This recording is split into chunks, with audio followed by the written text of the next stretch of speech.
राजस्थान के लोकप्रिय मुख्यमंत्री सम्माननीय अशोक जी गहलोत साहब, मंच पर बैठे हुए राजस्थान सरकार के मंत्री भाई अर्जुन जी, जोधपुर जिले के विभिन्न विधानसभा क्षेत्र के विधायकगण, मेयर साहिबा, अलग अलग बोर्ड के चेयरमैन साहब, रोडवेज के पदाधिकारीगण, अलग अलग विभाग के आए हुए अधिकारीगण, जोधपुर के निवासियों, भाइयों और बहनों, सबसे पहले मैं जोधपुर निवासियों को बहुत बहुत धन्यवाद देना चाहता हूं और अपने आप को सौभाग्यशाली मानता हूं कि आज माननीय मुख्यमंत्री जी के विधानसभा क्षेत्र में विभिन्न जो लोकार्पण के, शिलान्यास के कार्यक्रम आज आपके समर्पित हुए और ये केंद्रीय बस स्टैंड का जो लोकार्पण हुआ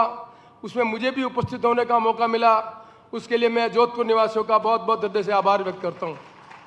आप में से अधिकांश लोग ये जानते होंगे कि मैं 1980 में एमएलए बना था, जब माननीय अशोक जी गहलोत भारत सरकार के मंत्री थे। 1980 से लगाकर आज 2023 तक 43 साल की मेरी राजनीतिक जीवन में मैंने माननीय मुख्यमंत्री जी को मेरे एक विधानसभा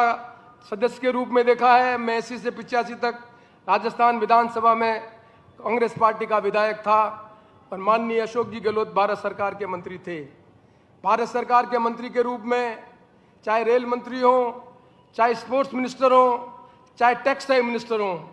मैंने उनके मंत्री के रूप में, भारत सरकार के मंत्री के रूप में, एक विधायक के रूप में उनका कार्य देखा। मैं जब 1998 में विधायक बना तीसरी बार, तब माननीय मुख्यमंत्री जी ने मुझे मंत्रिमंडल का सदस्य बनाया और मैं राजस्थान सरकार में उनके साथ मंत्रिमंडल में सदस्य रहा। मैं 1980 से लगाकर आज तक जब तीसरी बार राजस्थान के मुख्यमंत्री बने हैं, तब मैंने एक राजनीतिक कार्यकर्ता के रूप में देखा है कि किसी क्षेत्र का जनप्रतिनिधि अपने इलाके की तरक्की के लिए जो काम करना चाहिए, यदि ये मापदंड हो तो अशोक गहलोत जी का कोई मुकाबला नहीं किया जा सकता कि अपने क्षेत्र के जनता के विकास के लिए जो कुछ भी काम करने थे वो काम उन्होंने किए हैं। और इसीलिए आज जोधपुर का स्वरूप बदला है। चाहे रेल लाइन हो, चाहे राजीव जी को लाके पीने की पानी की व्यवस्था करनी हो, चाहे इंफ्रास्ट्रक्चर डेवलप करना हो, चाहे यहाँ शिक्षा के अलग अलग संस्थान खोलने हो, जो कुछ भी विकास के लिए मापदंड होने चाहिए किसी भी क्षेत्र के विकास के लिए, उनको पूरा करने का उत्तरदायित्व उन्होंने ठीक ढंग से निभाया। पर तीसरी बार मुख्यमंत्री बनने के बाद मैंने एक नई चीज़ देखी माननीय मुख्यमंत्री में। हम जब पहली बार मंत्रिमंडल के सदस्य बने थे, तब राजस्थान का जो बजट था वो 3000 करोड़ के आसपास था और जैसे जैसे सरकारों के पास आमदनी बढ़ी और उस तरह से काम करने में जो परिवर्तन हुआ, उस परिवर्तन की एक बात मैंने देखी जो मैं आपके साथ शेयर करना चाहता हूँ। अब सड़क बनाना, स्कूल खोलना, अस्पताल खोलना, ये सब दृष्टि से हम देखें तो राजस्थान प्रगति के पथ पर अन्य प्रदेशों के मुकाबले में बहुत आगे बढ़ चुका है। पर एक काम जो एक जनप्रतिनिधि के रूप में भविष्य की जो हमारी जनता जो हमारी नौजवान पीढ़ी है, उसके लिए कुछ काम करने की जो मन में तमन्ना है, वो माननीय मुख्यमंत्री जी ने तीसरे मुख्यमंत्री काल में बहुत सफलतापूर्वक की है। आज नौजवान पीढ़ी के लोग ये जानते हैं कि अंग्रेजी पढ़ना कितना आवश्यक है। माननीय मुख्यमंत्री जी ने शिक्षा के क्षेत्र में एक परिवर्तन किया कि राजस्थान में अंग्रेजी की मॉडल स्कूल बननी चाहिए। उस मॉडल स्कूल बनने के कारण आने वाले समय में जो बच्चे हैं, हमारे नौजवान पीढ़ी के लोग, वो अन्य प्रदेशों के साथ और दुनिया में जो परिवर्तन हो रहा है उसका लाभ लगाकर आगे बढ़ सकेंगे। ये शिक्षा के क्षेत्र में परिवर्तन किया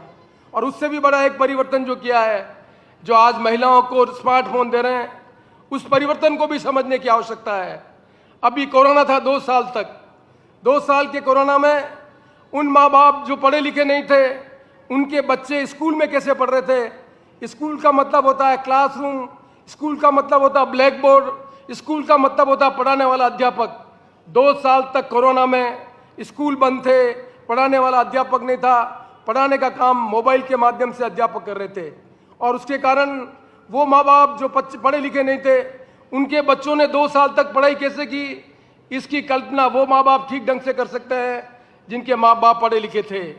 आज 2 तरह के बच्चे स्कूल में पढ़ रहे हैं। एक बच्चे वो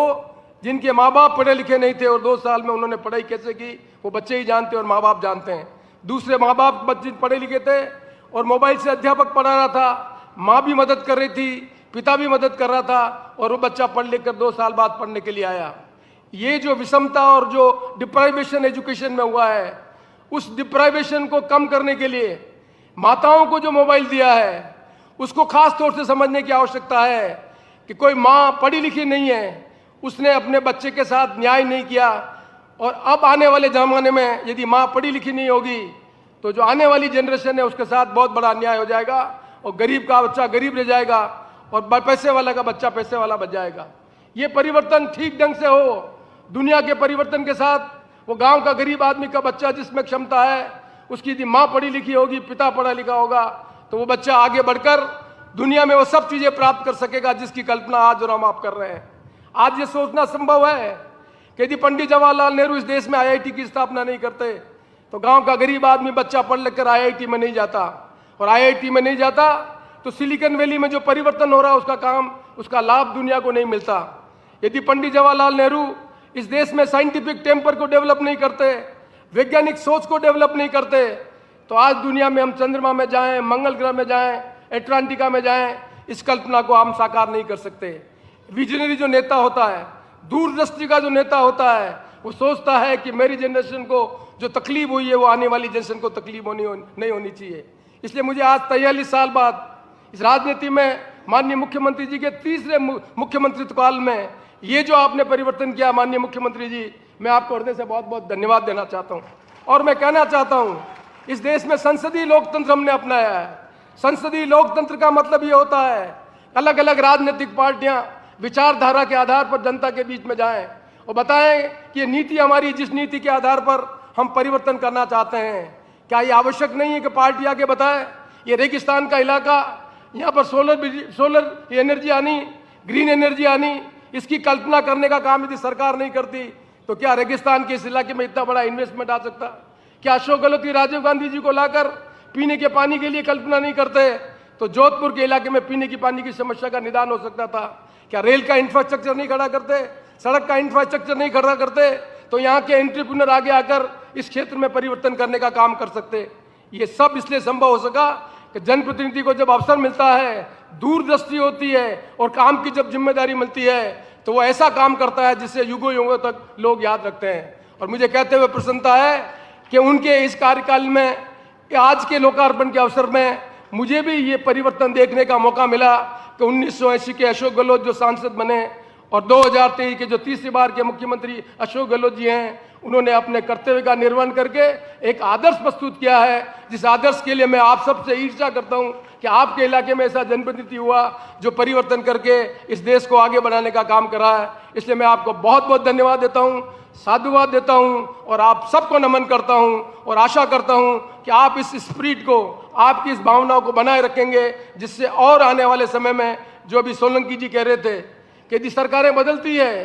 तो उसका लाभ जनता को नहीं मिलता है, और सरकारों और नेतृत्व ठीक ढंग से काम करता है तो सरकारों का पैसा भी बचता है और जनता के पैसे का सदुपयोग होता है और बहुत तेज गति से प्रदेश प्रगति के पथ पर आगे बढ़ता है। आप इन बातों को समझेंगे और आने वाले समय में अपने कर्तव्य का निर्वहन करेंगे। इन्हीं सब शब्दों के साथ एक बार मैं पुनः आप सबके प्रति बहुत बहुत धन्यवाद देता हूं और माननीय मुख्यमंत्री जी आपके प्रति बहुत बहुत धन्यवाद करता हूं कि मैं भी आपके विधानसभा क्षेत्र में लोकार्पण के अवसर में इन सब चीज़ों को देख सका। इसलिए मैं अपने आप को बहुत गौरवान्वित अनुभव करता हूं और एक बार मैं पुनः आपको और यहाँ के जनप्रतिनिधि को बहुत बहुत धन्यवाद देता हूं। नमस्कार, धन्यवाद।